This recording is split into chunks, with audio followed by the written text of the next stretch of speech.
Welcome to Retirement in Focus with Chris Mediate. Chris helps guide local families on the path toward a successful retirement. Chris and the team at Mediate Financial will help you learn about strategies for creating income in retirement, managing your wealth, and minimizing taxes. Welcome to Retirement in Focus with Chris Mediate. Welcome to Retirement in Focus with Chris Mediate. I'm Amy Sharp, and today we'll learn cutting-edge financial strategies and tips on earning income for life in retirement. Joining me, Chris Mediate, founder of Mediate Financial, located right here in Youngstown, Ohio. Did you know retirement has 3 distinct stages? Today, Chris tells us what those stages are, and later he explains what you need to do to plan for them. And welcome back to Chris, who I always enjoy talking with. It's good to be back with you again. My pleasure. I love being here with you. All right. We've got a great show for everyone. You know, we've heard retirement described as the golden years. That's kind of how I always heard it growing up. And you think about it as this kind of distinct phase all by itself.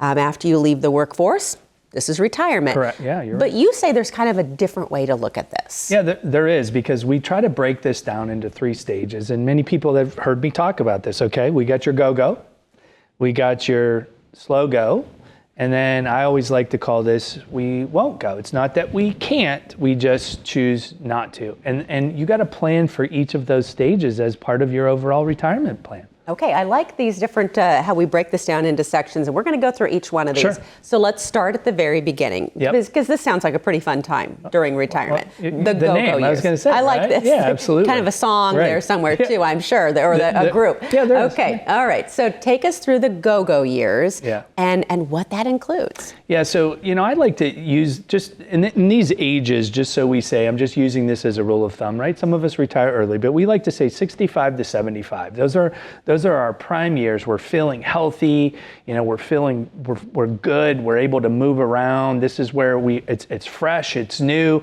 and we're ready to go. And this is where we start setting the tone for like the bucket list, the things that we want to do. This is where you really start to see people deciding how to spend their money and start to do it, because it's where they start to look forward to, okay, what am I going to do? How am I going to do this? And I want to do as many things as I possibly can.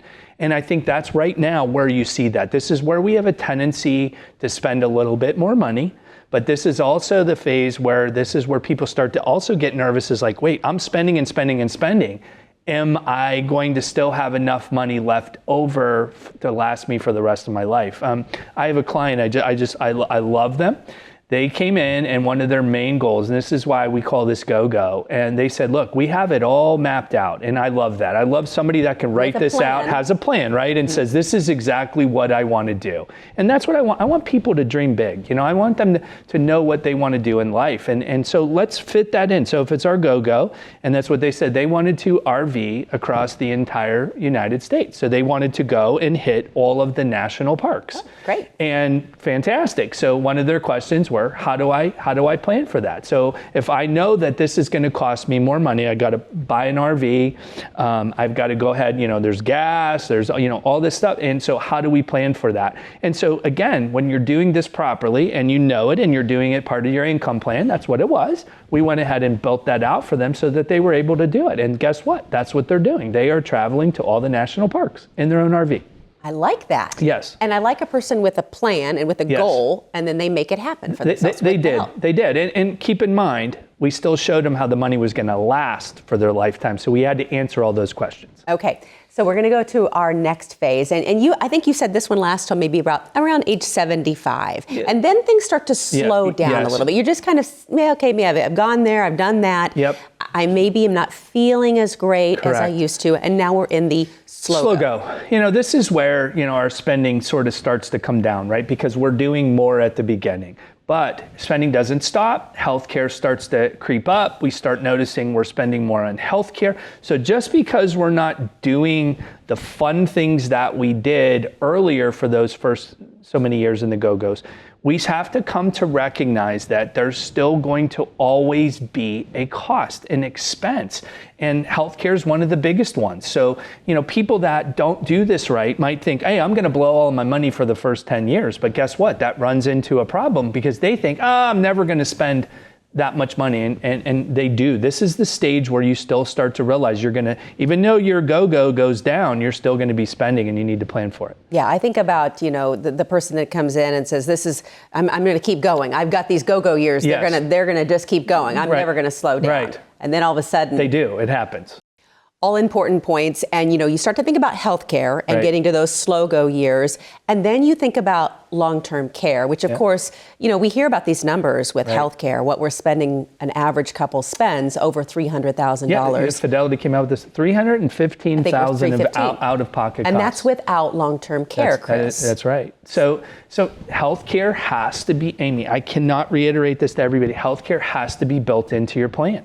And it needs to be built into your plan right at the outset, because again, you're gonna have Medicare premiums, you're gonna have these issues that are always going to arise. And so long-term care comes to a big one. So when we're talking just base health care, think about this. Okay, when we start doing our won't go years, these are the times where now our health, we're at the doctors more, we're on prescriptions. I mean, that's reality. So again, having that income plan built in, go, slow go, where health starts to come up, where it won't go, now your health care really starts to rise. We have to have that built into our plan already, how we're going to accomplish that. Not to mention, as you said, long-term care. That weighs on everybody's mind.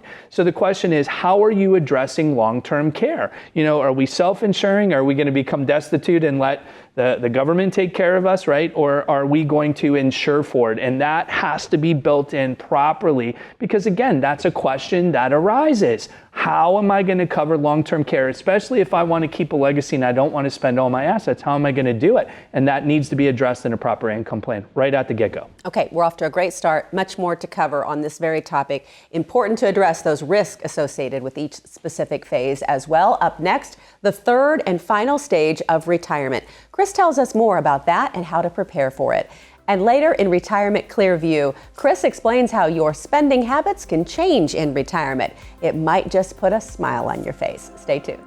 You have a club for every scenario. A driver for the long holes. Wedges to get you over the hazards. And a putter for when you need a touch of finesse. What about your retirement? Will you have enough to play the back nine? Call to set your 15-minute phone visit today, and let's find out. Get a second set of eyes on your retirement plan.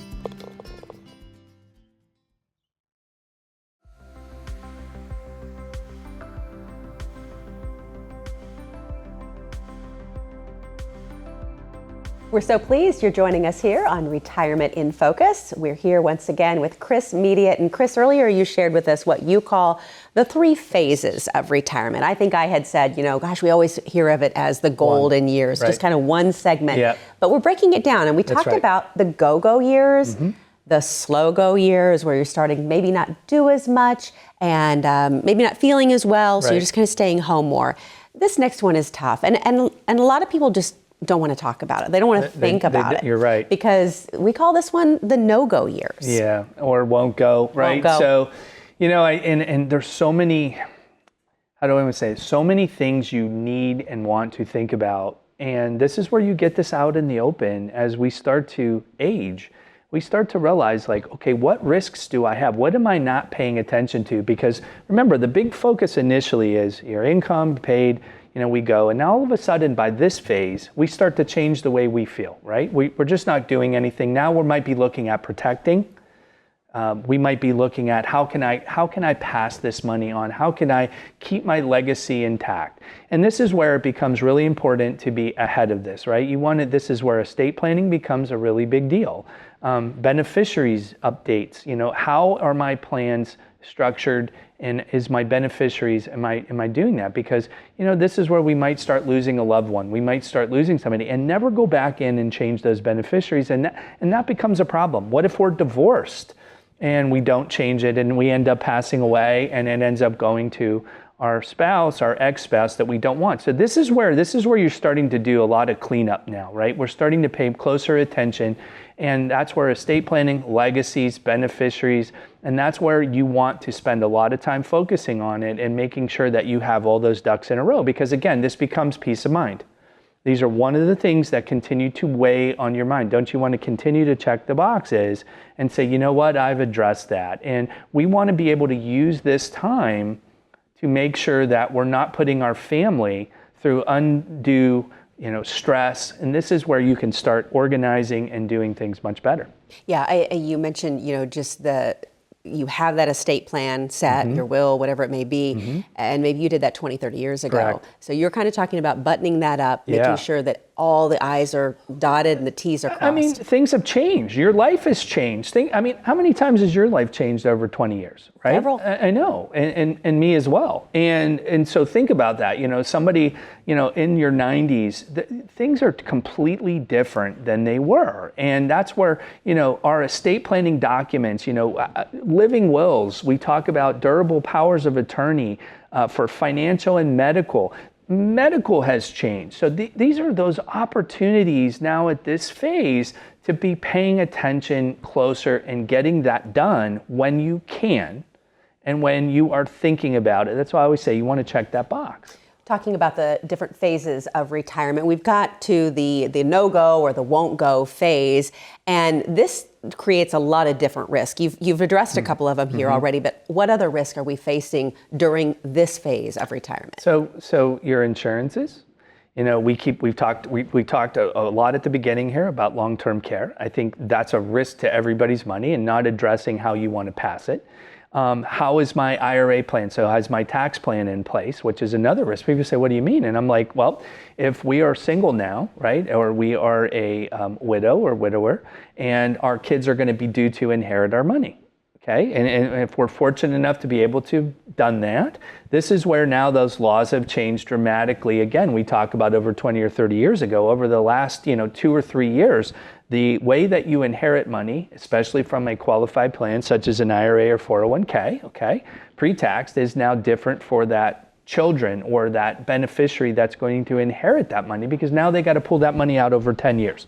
So that has dramatically, that's a risk, right? That's a risk that not saying, okay, I'm leaving this with a huge tax burden for my family. So this is the opportunities to keep your legacy intact. And I know so much of this is addressed in your plan that you work through each and every day with your clients. It is. And the legacy piece being a big one, of course, but all of it. Have the conversation, and that's, again, when you're sitting with an advisor, remember that.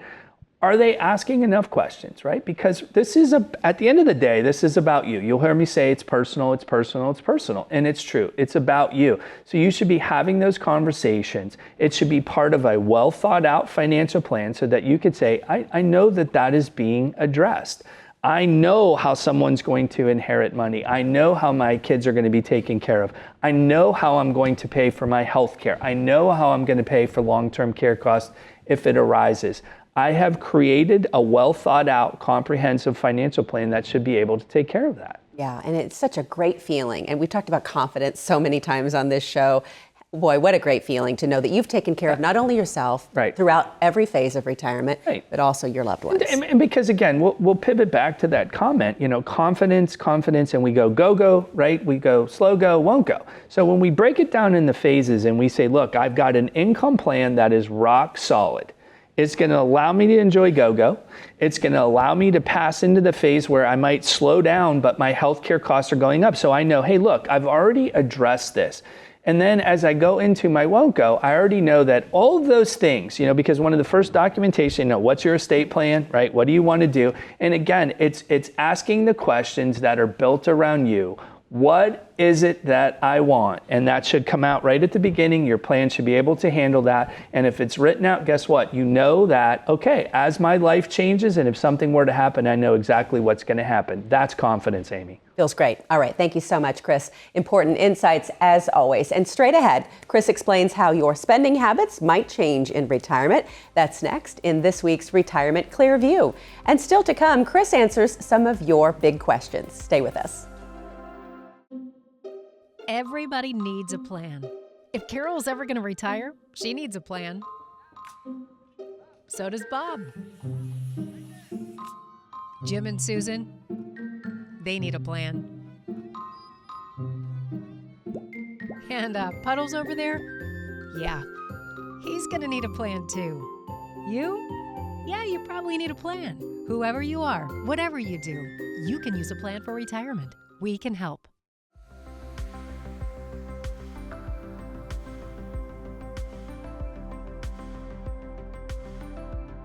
In today's Retirement Clearview, Chris explains how our spending habits might change as we go through retirement. Chris?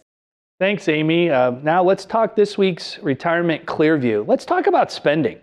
Your spending smile, what does it mean? Spending, spending, spending, spending. This is what I hear constantly weighs on our minds is how are we going to spend our money? How do we do it? And as we mentioned earlier in our segments, there actually is about 3 different phases of retirement that we want to consider as part of our good spending plan or our income plan, our financial plan, because remember this, you did not save money to not spend it. So part of the fear that most people have is, how exactly do I go about spending my money? How do I know that my money's going to last? And how do I know whether my income plan or what I have saved is going to be there for as long and for every phase that I need it? So let's talk a little bit about when we say our go-go years and what that means and why that's important, our spending smile, right? As we kind of go like this, we start up here and we're going to spend more at the beginning of our retirements in most cases because this is where we're much more active. We're doing more things here that we want to do. This is where if we've done this right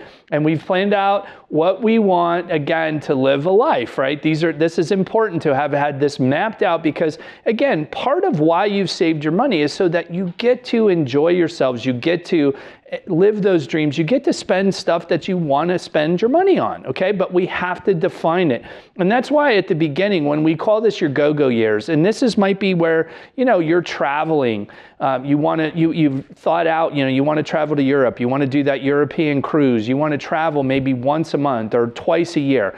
These are where you also start naming, right, your bucket list, which we all hope and have a bucket list of things that we want to do. So these are bucket list items that we might be checking our boxes through that we say, look, I've got that done. So this is where we're loading up. Maybe we wanted to go and buy a vacation home somewhere that we would like to live, like maybe in Florida, somewhere warm. We might want to be snowbirds. And so this is where, again, do I have my plan in place that is going to be able to last through that? Do I know exactly defined how I'm going to spend that money? And is it going to be there so that I can go ahead and enjoy that money?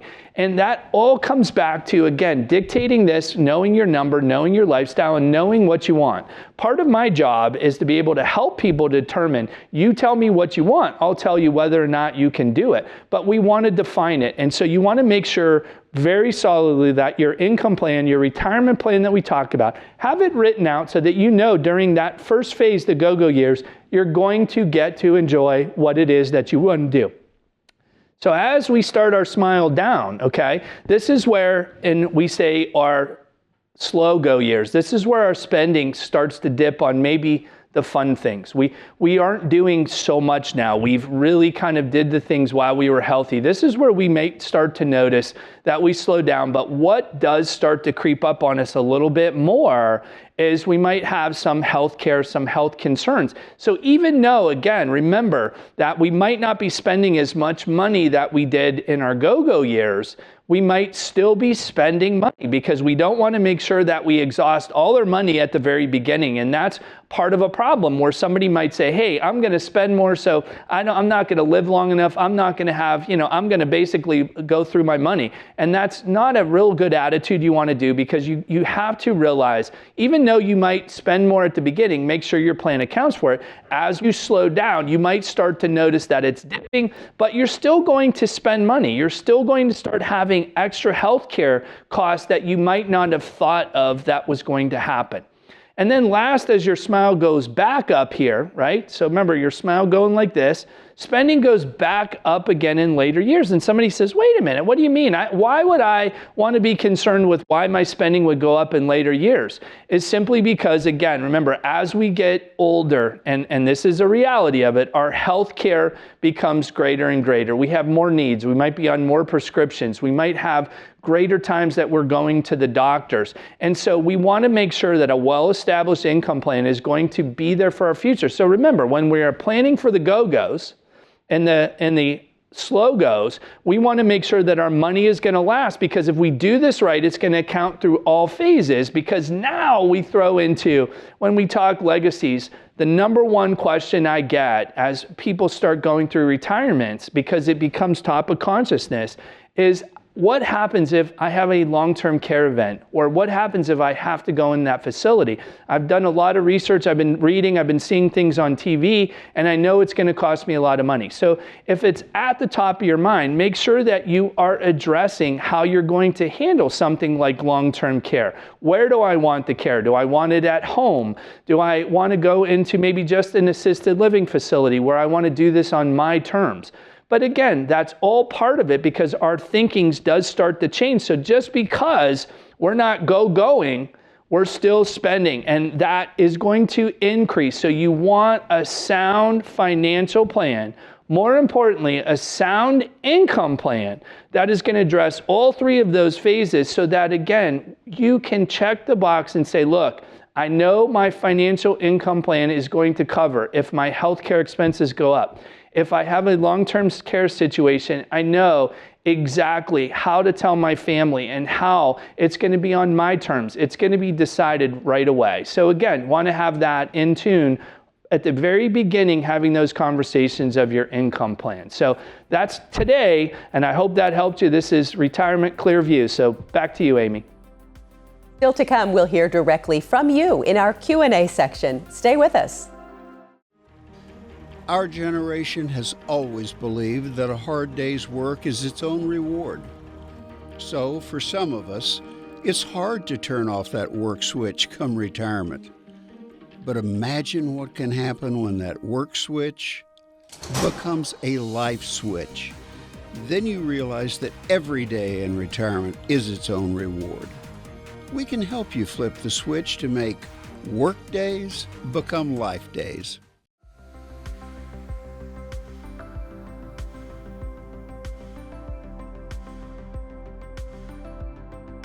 Now it's time to get to some of the questions you have for Chris today. My favorite segment, your favorite segment, right? Love it, yeah. Okay, here we go. Here's our first question. This one is from Ray in Columbiana.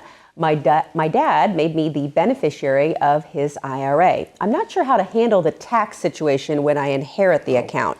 Do you have any advice? Boy, this is a big question. A lot of people, you get this money from your loved one. What do you do? I have a load of advice to do this one because this is where, you know, the tax law has dramatically changed. Because before, when we passed it from one spouse to another, and even to our kids, we were allowed to stretch that IRA.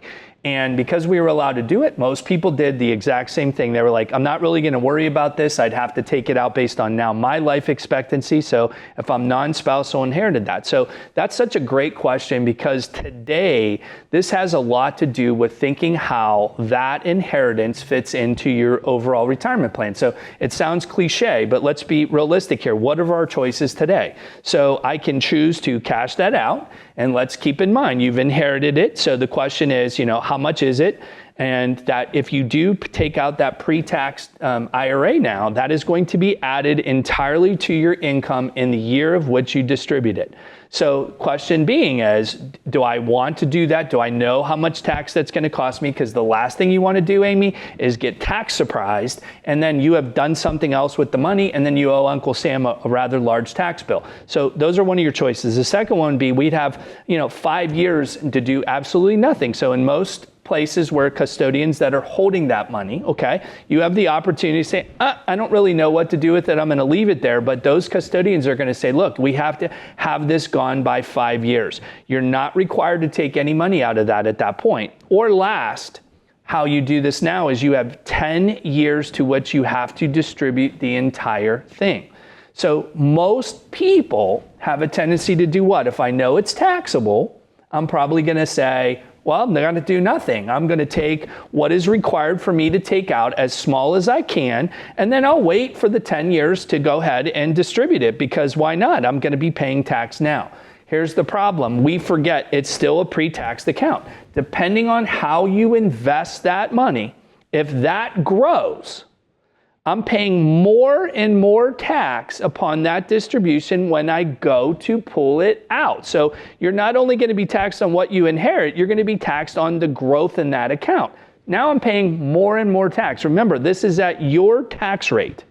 So that's why How do I do this? That's why you want to come in and talk to somebody like an advisor of myself that has something that says, look, this is our tax plan. How do I do it? And it may make sense to be distributing more of it early as opposed to waiting. So that's a tough question without knowing your personal financial situation. But you see how many things it is that you have to think about. Nobody wants to pay undue taxes. Be very careful in that situation. Get good advice on that. Knowledge is power. Absolutely. Definitely in that situation. Rita in Poland says, my husband is thinking about retiring soon.